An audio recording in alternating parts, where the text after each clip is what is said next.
사도신경 하심으로 2021년도 4월 7일 수요일 온라인 아침 기도에 하나님께 올려드리겠습니다.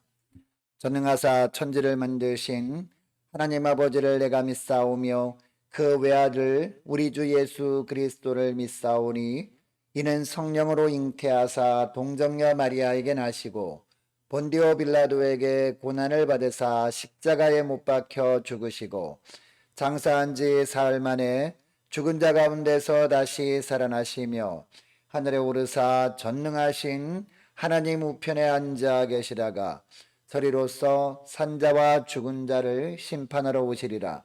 성령을 믿사오며 거룩한 공회와 성도가 서로 교통하는 것과 죄를 사하여 주시는 것과 몸이 다시 사는 것과 영원히 사는 것을 믿사옵나이다. 아멘. 찬송가 543장 찬송하시겠습니다.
하나님 아버지 감사합니다. 오늘도 또 새날을 저희들에게 허락하시고 주님께서 예비하신 은혜로 오늘도 살아갈 수 있도록 은총 내려주심을 감사합니다.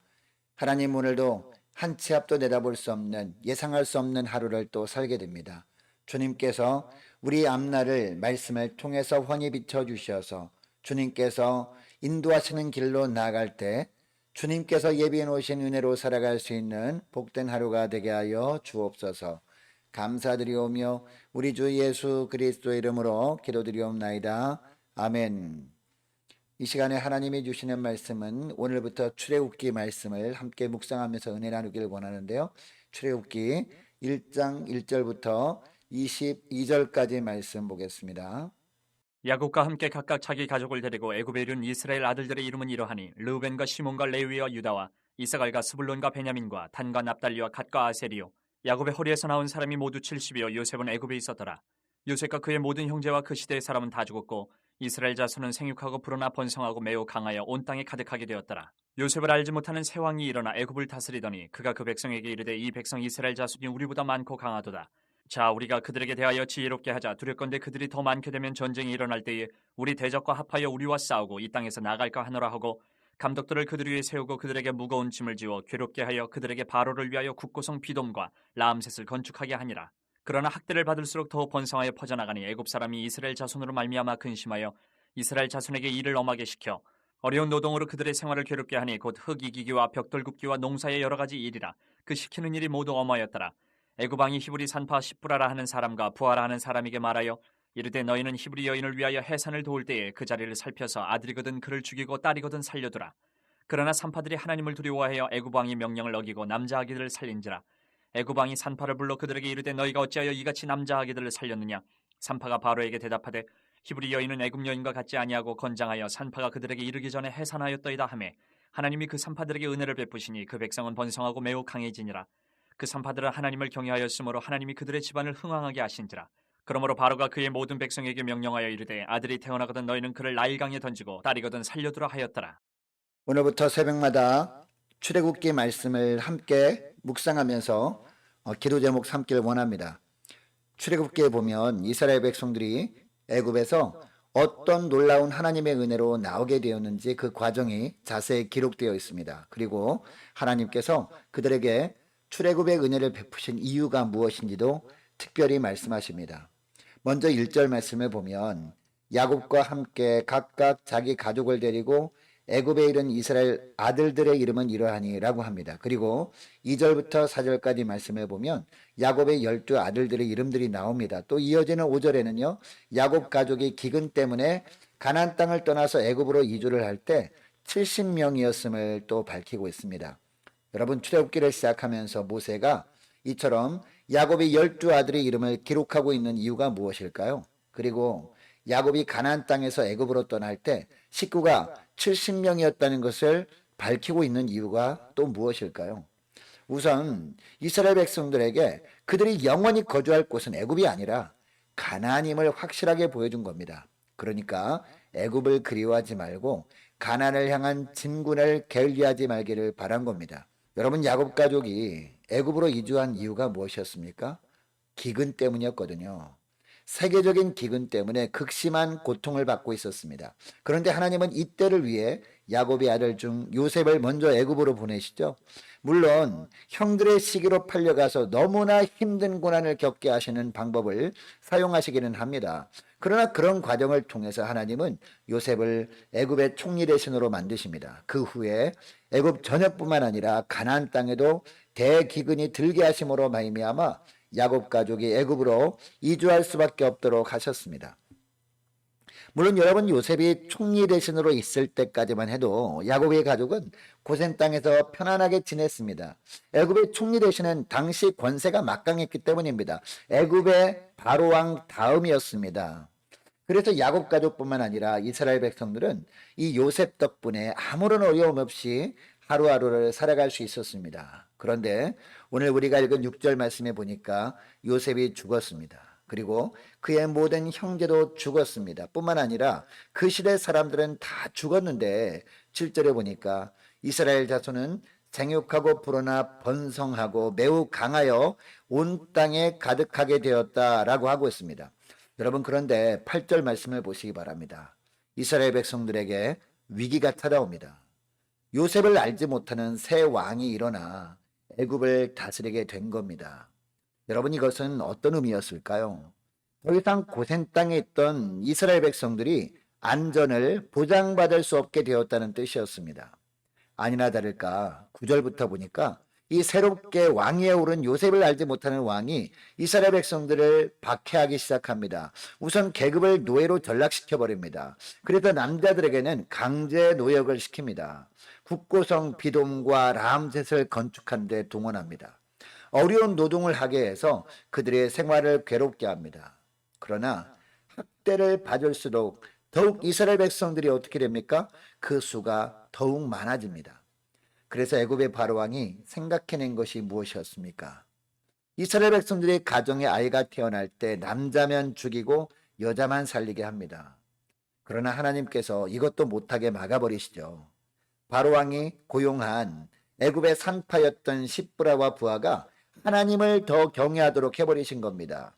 그래서 바로왕을 무서워하지 아니하고 하나님을 더 두려워하는 마음 때문에 그렇게 하지 않습니다.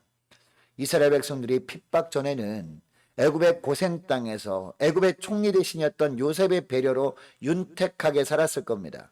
남부럽지 않게 살아갈 수 있었을 겁니다. 그래서 그곳에서 영원토록 살기 원하는 사람들도 있었을 겁니다.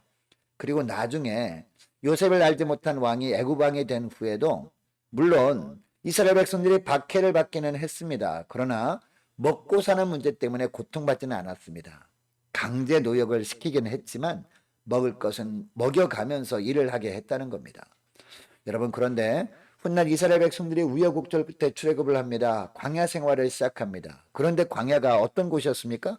아무것도 없는 곳이었잖아요. 애굽에서 맛보던 맛있는 음식은 더 이상 먹을 수 없는 나날이 계속되었습니다. 그래서 이스라엘 백성들이 어떻게 합니까? 모세에게 항의했습니다. 이 광야에서 먹을 것도 제대로 먹지 못하면서 이 고생을 할 바에는 차라리 애굽으로 돌아가 애굽의 노예로 그냥 사는 것이 더 낫겠다라고 합니다. 여러분, 이런 불평을 들었던 모세는 기가 막혔을 겁니다. 이스라엘 백성들이 살 곳은 애굽이 아니라 가나안 땅이었기 때문입니다. 그래서 모세는 광야에서 출애굽기를 기록하면서 가장 먼저 그들이 있어야 할 곳은 애굽 땅이 아니라 가나안이라는 것을 분명하게 한 겁니다. 그래서 어떤 어려움이 있어도 애굽을 그리워하지 말고 가나안을 향한 진군을 계속하기를 원했던 겁니다. 여러분, 이 본문을 오늘 새벽에 하나님께서 우리에게 주신 이유도 동일합니다. 우리도 어떻게 보면 세상이라는 애굽에서 나와서 영적인 가나안 땅, 천국을 향해 광야의 삶을 살고 있는 나그네들 아닙니까? 살다 보면 광야의 삶이 너무나 고단합니다. 쉽지 않은 길입니다. 외롭고 힘든 길입니다. 그래서 간혹 세상에서 살던 때가 그리울 때도 있어요. 그러나 우리가 영원히 구할 곳은 세상이 아닙니다. 우리가 영원히 구할 곳은 저 천국입니다. 이것을 기억하고 어떤 유혹이 와도 믿음으로 이겨내고 천국을 향해 믿음으로 전진하는 저와 여러분 되시기를 축복합니다. 그리고 출애굽기를 시작하면서 가나안에 있을 때 야곱 가족 이야기를 먼저 언급한 이유가 또 있습니다. 하나님의 약속은 반드시 이루어질 것임을 알게 한 겁니다. 다시 보면 7절 말씀을 보시기 바랍니다. 이스라엘 자손은 생육하고 불어나 번성하고 매우 강하여 온 땅에 가득하게 되었더라 라고 하고 있습니다. 여러분이 구절에 보면 여러 가지 단어가 나오죠. 생육하다, 번성하다, 강하게 되다, 온 땅에 가득하게 되다 라는 단어들입니다. 여러분, 이 단어들은 어디 나옵니까? 창세기 1장 28절에 하나님께서 아담과 하와를 흙으로 지으신 후에 그들에게 축복하시는 구절에 나오죠. 하나님의 그들에게 복을 주시며 하나님의 그들에게 이르시되 생육하고 번성하여 땅에 충만하라, 땅을 정복하라, 바다의 물고기와 하늘의 새와 땅에 움직이는 모든 생물을 다스리라 하시니라 라고 하셨거든요. 그러니까 이 약속은 가장 먼저 죄를 범하기 전 아담과 하와에게 하신 약속이었습니다. 그리고 또 창세기 9장 7절에 하나님은 홍수 심판 후에 노아에게도 동일한 약속을 하십니다. 너희는 생육하고 번성하며 땅에 가득하여 그 중에서 번성하라 하셨더라 라고 하십니다.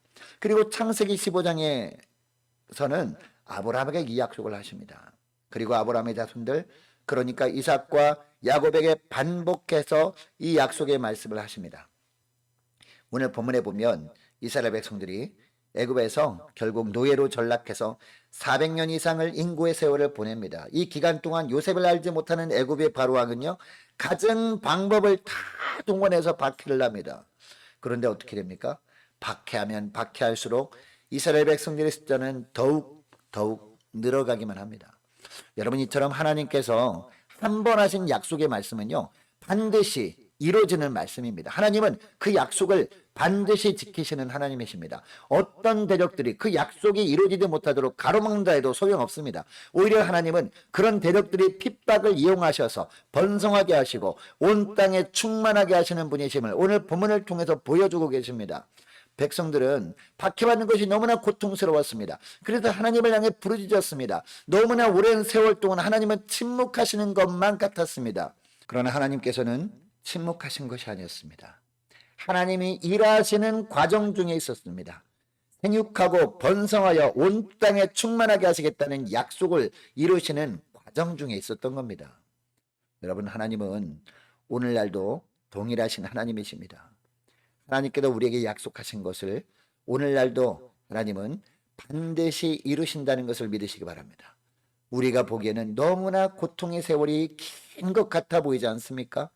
기도해도 하나님이 듣지 않으신 것 같아 보이지 않습니까? 그러나 이 모든 고통의 세월은 하나님께서 나에게 하신 약속을 지키시는 중에 있는 과정임을 우리가 알 때 우리는 그때까지 비로소 인내할 수 있는 겁니다. 좀 더 기도하면서 기다릴 수 있는 겁니다. 이것을 위해서 주님은 오늘 새벽에 이 말씀을 우리에게 주시는 겁니다.